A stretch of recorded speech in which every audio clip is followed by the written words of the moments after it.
Bismillahirrahmanirrahim. Assalamualaikum warahmatullahi wabarakatuh. Nama saya Riza Hoirunisa, NIM 2018-043-0022 dari kelas D Keuangan Internasional. Ini sedikit berbagi mengenai kurs valuta asing. Saya dari Prodi Ekonomi, Fakultas Ekonomi dan Bisnis, Universitas Muhammadiyah Yogyakarta.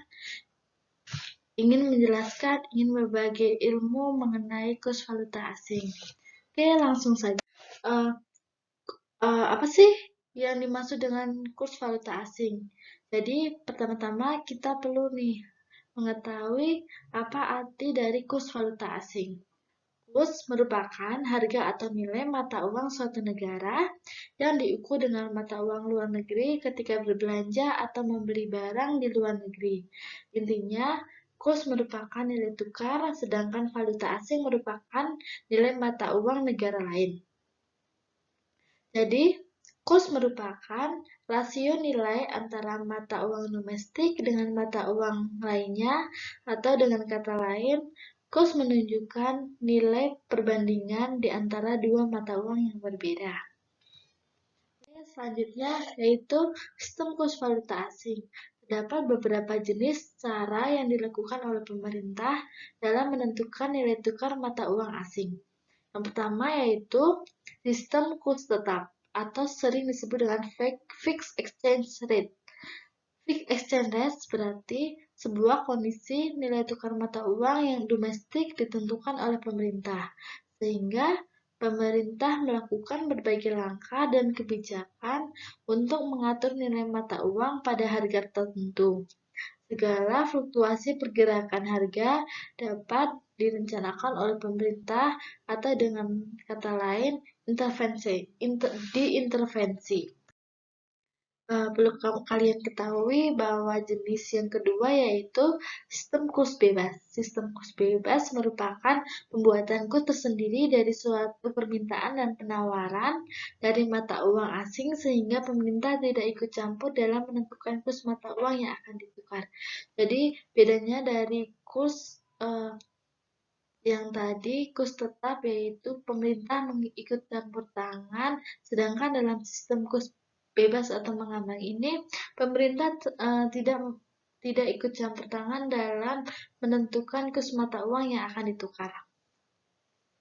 Oke, selanjutnya yaitu sistem kurs mengambang terkendali atau terkontrol. Sistem kurs terkendali merupakan sistem di mana pemerintah dan pasar sama-sama memiliki kebebasan dalam menentukan nilai tukar mata uang, sehingga nilai tukar dapat bergerak bebas naik atau turun. Guna campur tangan pemerintah tersebut adalah untuk menghindari adanya gejolak yang cukup tajam antara kurs valuta asing ini. Selanjutnya yaitu fungsi valuta asing. Fungsi yang pertama yaitu alat tukar dan pembayaran internasional, yang kedua alat pengendali kurs, yang ketiga alat memperlancar perdagangan internasional. Selanjutnya jenis kurs valuta asing. Jenis kurs valuta asing dibagi menjadi beberapa. Yang pertama kurs jual, yaitu harga yang diberikan oleh bank kepada orang yang ingin membeli mata uang asing. Yang kedua, kurs beli, yaitu harga yang diberikan oleh bank kepada seorang yang ingin menukarkan mata uang asing. Yang ketiga yaitu kurs tengah, yang berarti harga yang diberikan oleh bank antara kurs jual dan kurs beli. Kurs beli dan kurs jual dibagi menjadi dua. Oke, selanjutnya kita perlu mengetahui kutipan istilah-istilah yang berada pada kurs mata uang asing. Seperti yang pertama yaitu direct quotation, yang diartikan US dollar sebagai acuan atau yang dituliskan di depan mata uang lainnya. Sedangkan untuk 4 mata uang lainnya disebut indirect quotation. Untuk keempat mata uang US dollar ditulis di belakang.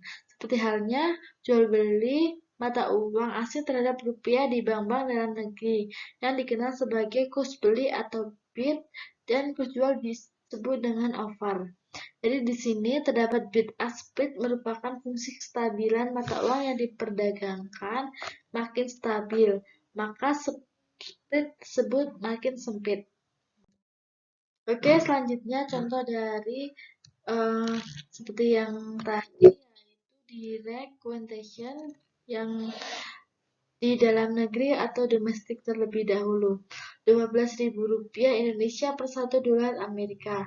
Kalian pasti tahu kurs dari dolar mata uang asing ini naik turun. Ini contohnya yaitu Rp12.000 Indonesia per $1. Artinya Rp12.000 per $1 atau Rp12.000 atau $1 Amerika sama dengan Rp12.000 Indonesia. 1 US dollar sama dengan 12.000 atau US dollar 1 US dollar adalah Rp12.000 begitu. Selanjutnya yaitu contohnya direct quotation pada lokal atau domestik di Jepang. Perlu kalian tahu bahwa mata uang Jepang yaitu sering disebut dengan yen. 110 yen Jepang per $1 Amerika. Jadi $1 Amerika sama dengan 110 yen atau bisa disebut US dollar sama dengan JPY 110. Oke, perlu mengetahui lagi selain dengan direct quotation, kita perlu mengetahui mengenai indirect quotation. Indirect quotation yaitu menunjukkan satu unit mata uang lokal yang dinyatakan dengan unit mata uang asing. Misalnya, Rp1 Indonesia sama dengan 1 per 12.000 sama dengan 0,00083 dolar Amerika. Jadi, 1 US dollar dibagi 12.000 sama dengan 0,00083. Berikut contoh dari indirect quotation lokal atau pertama-tama kita akan mempelajari di indirect quotation lokal atau domestik di Indonesia. Rp12.000 Indonesia per $1 Amerika atau Rp1 Indonesia sama dengan 1 per 12.000 sama dengan 0,0083 dolar Amerika, maka disebut indirect quotation. Seperti yang telah dipelajari tadi, bahwa $1 per dibagi 12.000 rupiah. Jadi jawabannya yaitu 0,0083 dolar Amerika per $1 Indonesia. Sama seperti domestik di Indonesia, domestik di Jepang yaitu 110 yen Jepang per $1 Amerika. Jadi 1 yen Jepang sama dengan 100 per 10, 1 per 110 sama dengan 0,00909 dolar Amerika. Maka hal tersebut disebut dengan indirect quotation. Selain adanya direct quotation, kita juga perlu mengetahui apa itu Europe quotation. Europe quotation adalah yang menyatakan satu unit valuta US dollar dalam unit valuta asing. Contohnya pada domestik Jepang yaitu 110 yen Jepang per $1 Amerika. Jadi 110 dibagi 1 atau JPY 110 per US dollar 1. Atau bisa disebut dengan US dollar 1 sama dengan JPY 110. Oke, selanjutnya American quotation yang berarti yang menyatakan satu unit valuta asing dalam unit US dollar. Contohnya 13.900 dolar Amerika per 1 euro. Jadi 1 euro sama dengan 13.900 dolar Amerika. Perlu kita ketahui juga dalam kurs valuta asing yaitu apa itu yang dimaksud dengan devaluasi dan revaluasi. Devaluasi adalah kebijaksanaan yang dikeluarkan oleh pemerintah untuk menurunkan nilai mata uang dalam negeri terhadap mata uang asing. Tujuannya adalah untuk meningkatkan jumlah ekspor ke luar negeri dan membatasi jumlah impor serta menambah devisa negara. Selain itu, revaluasi adalah kebijaksanaan yang dikeluarkan oleh pemerintah untuk meningkatkan nilai mata uang di dalam negeri terhadap mata uang asing. Setelah kita mengetahui mengenai devaluasi dan revaluasi, kita perlu mengetahui apa saja faktor yang bisa mempengaruhi perubahan kurs. Yang pertama yaitu perbedaan tingkat inflasi antara dua negara. Suatu negara dengan tingkat inflasi konsisten rendah akan lebih kuat nilai tukar mata uangnya dibandingkan negara yang inflasinya lebih tinggi. Jadi di setiap negara kan inflasinya berbeda-beda. Semakin rendah inflasinya, semakin tinggi, semakin kuat pula nilai tukar uangnya. Yang kedua yaitu perbedaan tingkat suku bunga antara dua negara. Suku bunga, inflasi, dan nilai tukar sangat berhubungan erat. Yang ketiga yaitu investor domestik dari luar negeri akan tertarik dengan return yang lebih besar. Yang keempat yaitu neraca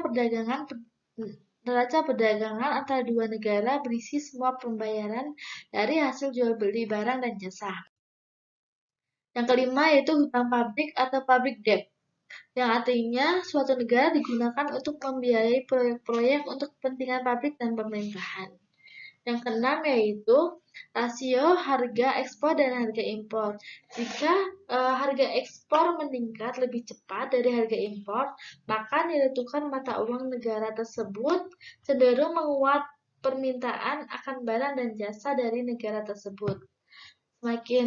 Jadi jika harga ekspor meningkat daripada ekspor, maka nilai kursnya akan semakin menguat, cenderung menguat. Seperti itu.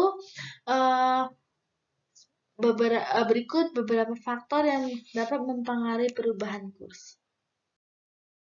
Mungkin cukup sekian presentasi dari saya.